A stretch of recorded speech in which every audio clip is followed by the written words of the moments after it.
Share ના કરો અને સબસ્ક્રાઈબ ના કરો. શિવપુરાણ આવ્યા છે આપણે ત્રીજો ભાગ, ત્રીજાનો પહેલો, ત્રીજા ભાગનો ત્રીજો, ત્રીજાનો પહેલો. આપણે પેલા ગણપતિને યાદ કરશું. ગણપતિ દાદાને યાદ કરીએ. આખો પરિવાર મારે હારે રહેજો. સુખમાં તમારી પાસે શીખ્યા હોય એટલે તમારી પાસે લઈ લેજો.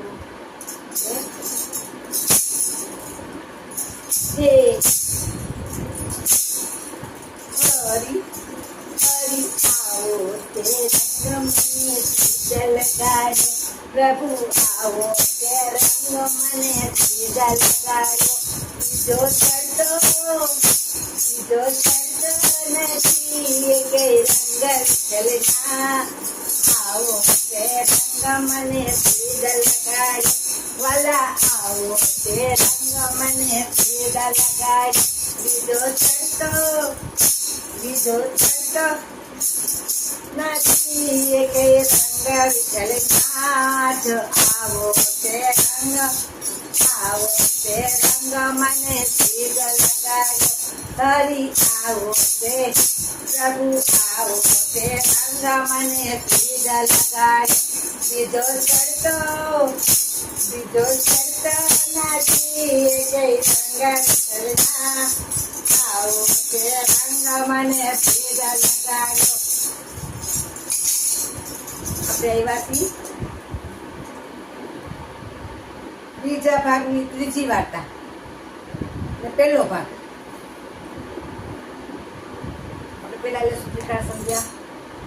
બાળકોને જમતા, સવારે ઉઠતા, બપોરે જમતા, સાંજે સૂતા, બાળકોને રોજ લેવડાવજો વિકાર સમજ્યા. અને વડીલોને કે દાદાના કેન્દ્રમાં જાજો, એથી આપણા બાળકોને સારા વિચાર મળે. સારા એવું નથી આપણે ગમે તે ભગવાન માનતા, આમાં તો શિવ ને કૃષ્ણ ભગવાનને બધું એવું જ હોય છે, ભગવાનનું જ હોય છે. જેથી કરીને આપણા બાળકોને સારા વિચાર મળે, સારા સંસ્કાર મળે. તો તમે પ્લીઝ બની શકે તો તમે સાથે બાળકોને કેન્દ્રમાં, દાદાના કેન્દ્રમાં જાઓ તો બાળકોને પણ સાથે લેતા જાજો અને બધા જાજો, એવી મારી અપીલ છે. તો આપણે એક લેશું વિકાર સંધ્યા. કરાગ્રે વસતે લક્ષ્મી, કર મૂલ્યે સરસ્વતી, કરો મધ્યે તુ ગોવિંદમ, પ્રભાતે કર દર્શનમ, સમુદ્ર વસને દેવી, પર્વત સ્તન મંડલે, વિષ્ણુ પત્ની નમસ્તોભ્યમ, પાદાસ્પર્શ સ્વમે, વસુદેવ દેવમ, કંસચારુણમર્દનમ, દેવકી પરમાનંદમ, કૃષ્ણં વંદે જગદ્ગુરુ, કૃષ્ણં વંદે જગદ્ગુરુ. આપણે પહેલો ભાગ આવ્યા છીએ ત્રીજાનો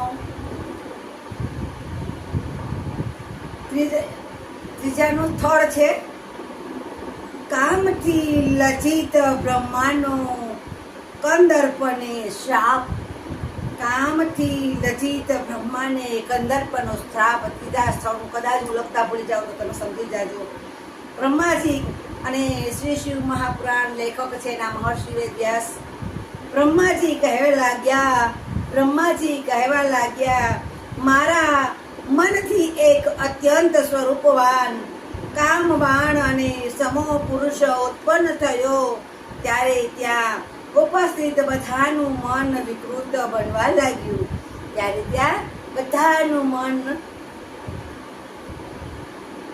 બનવા લાગ્યું. એ જોઈ મને ઘણો જ વિસ્મય થયો. મેં તે પુરુષને પ્રાણીઓના હૃદયમાં નિવાસ કરી સૃષ્ટિ રચનામાં સહાયભૂત થવાનું કામ સોંપ્યું. મેં તેને વિષ્ણુ તથા રુદ્ર સહિત સકલ સૃષ્ટિના પ્રાણીઓના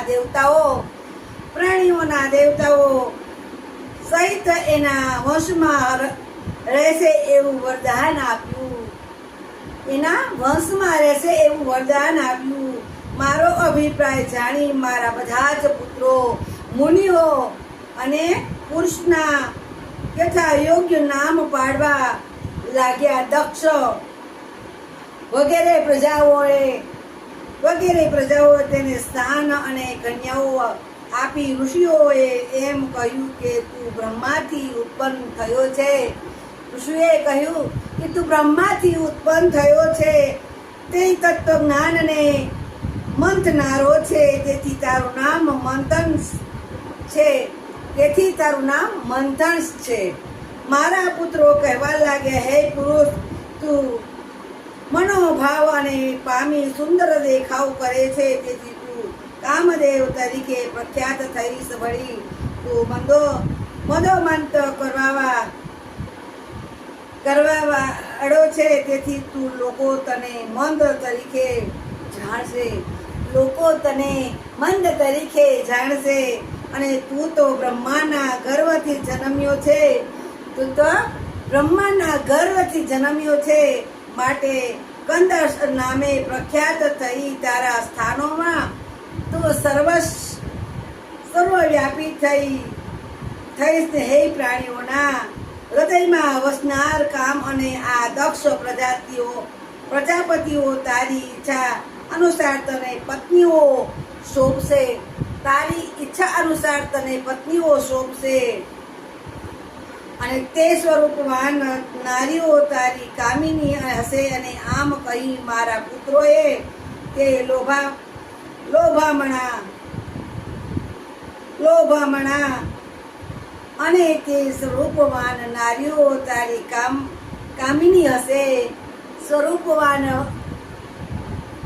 જો બીજી વાર બોલું, સ્વરૂપવાન નારીઓ તારી કામિની હશે. અરે આમ કહી મારા મિત્રોએ તે લોભામણા અને તે સ્વરૂપવાન નારીઓ તારી કામિની હશે. આમ કહી મારા પુત્રો કે તે લોભામણા સોહામણા પુરુષના મંદન કંથન પણ અનંત પુષ્પ ધનમાન અને કામદેવ વગેરે જેવા નામાધિકરણ કર્યા. બ્રહ્માજી બોલ્યા. ત્યાર પછી જેનું રૂપ છુપું રહ્યું છે તેવા કામદેવે પોતાને સોંપેલા કાર્ય હેતુ 5 પુષ્પો,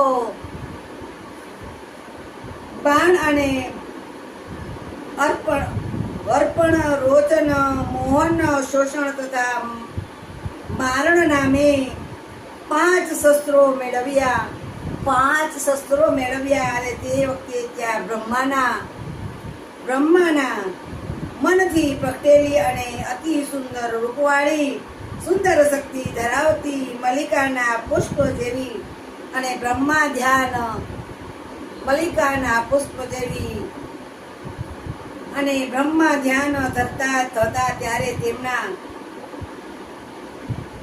અંગમાંથી જન્મી હતી તેવી સંખ્યા નામે કન્યા પણ આ પુરુષથી મોહિત થઈ ગઈ હતી.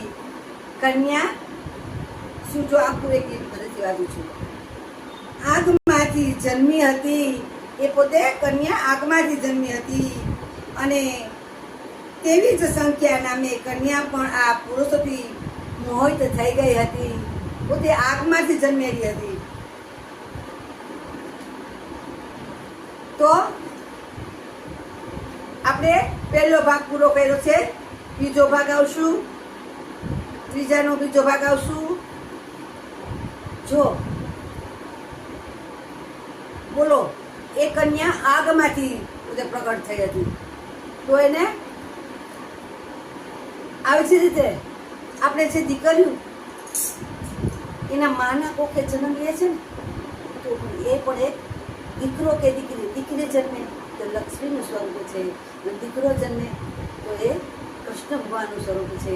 તો ભગવાનને આપણે પ્રાર્થના કરી કે હે ભગવાન, તમે અમારી ઘરે બાળક આપો, દીકરી આપો, દીકરો આપો, તમે જે કંઈ આપો એ અમને લક્ષ્મી સ્વરૂપે આપો. દીકરી આપો તો લક્ષ્મી સ્વરૂપે આપજો, દીકરો આપો તો કૃષ્ણ ભગવાન સ્વરૂપે આપજો. અને સારા વિચાર, સારા સંસ્કાર આપજો. મારા બાળકને કોઈ દિવસ અવળા રસ્તે ના જાય.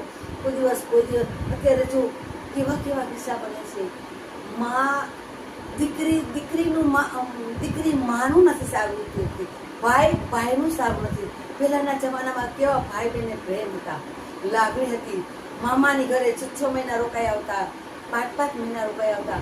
તો મામાને એટલો એને પ્રેમ આપતા. અત્યારે તો એક ટક જવું હોય ને તોય કોઈને ના ગમે, મોઢું બગડી જાય, એમ કે જલ્દી અહીંથી જાય તો સારું. પેલા માણસોનું ભૂખા હતા. અત્યારે સગો ભાઈ હોય તો કે ના મારી ઘરે નહીં, સગી બેનનું સારું છે નથી શકતા, ભાઈનું સારું નથી ઈચ્છી શકતા, સગા બાપ દીકરો સગા બાપને માનું પણ સારું નથી. આ કળિયુગ કહેવાય. અને શું કહેવાય? કળિયુગ. તો આપણે ભગવાન તરફ થોડાક આપણા બાળકોને નાનપણથી જ ભગવાન તરફ આવે. તમે માતાજીને માનો, હનુમાન ચાલીસા બોલો, શિવને માનો કે કૃષ્ણને માનો, બધા જ દેવી દેવતાઓ છે. તો સાક્ષાત દેવી દેવતા છે. તમે એવું નથી ગમે તે ભગવાનને માનો, તમે જેને માનતા હોય ને માનો, પણ તમે તમારા બાળકોને થોડાક ભગવાન તરફ વાળો. ઉઠી અને એ પોતે પેલા ભગવાનને નમસ્કાર કરી અને માતા પિતાની પૂછી અને એની રજા લઈને જવું જોઈએ. મમ્મી હું જાઉં છું, મારી ચિંતા ના કરતી, હું આવી જાય.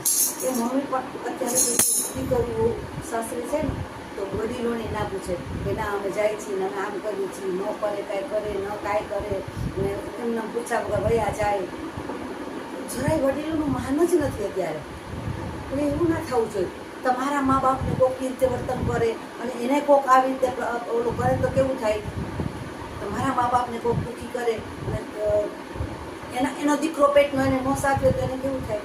હંમેશા તમે તમારા માવતરને જેટલું સન્માન આપો છો એટલે બીજાના માવતરને સન્માન આપો, એને પણ એટલું સન્માન આપો. તમે બહાર જાઓ તો મમ્મી જય શ્રી કૃષ્ણ, હું હમણાં આવું છું, મમ્મી કેમ છો, ચિંતા કરતા નહીં, તમારે કાંઈ કામકાજ હોય તો ભલે કામ કર્યું દે, હું કરી નાખીશ. એવી રીતના સામાવાળાને જીતવું એ આપણામાં છે. એને કેમ આપણું કરવું એ આપણામાં છે. વાર્તા પોતાના કરવા એ શક્તિ આપણને ભગવાને નારીને આપી છે. કારણ કે 20 વર્ષની થઈ મા બાપને ત્યાં અને પોતે સાવ પારકી ઘરે વહી જાય છે. કેવી પરિસ્થિતિ હોય, કેવા માણસો હોય તો પણ એ માત્ર સાંકળની ગોળે પડી જાય છે. કારણ એવી નારીમાં શક્તિ છે, પુરુષમાં નથી. એ નારીને શક્તિ છે. નારી બહુ મસ્ત છે, મને ભૂલાઈ ગયું. નર તું નારાયણ, નારી ધારે તો આકાશ પાતાળ એક કરી શકે એટલી શક્તિ છે નારીમાં. કેટલી? નારી ધારે તો આકાશ પાતાળ એક કરી શકે એટલી શક્તિ છે નારીમાં. તો આપણે આપણા બાળકને એવા સારા વિચાર લાઈક ના કરો તો કાંઈ, શેર ના કરો તો કાંઈ, સબસ્ક્રાઈબ ના કરો તો કાંઈ, તમારા ફેમિલીમાં ખાસ ને ખાસ વાંચજો એવી મારી અપીલ છે.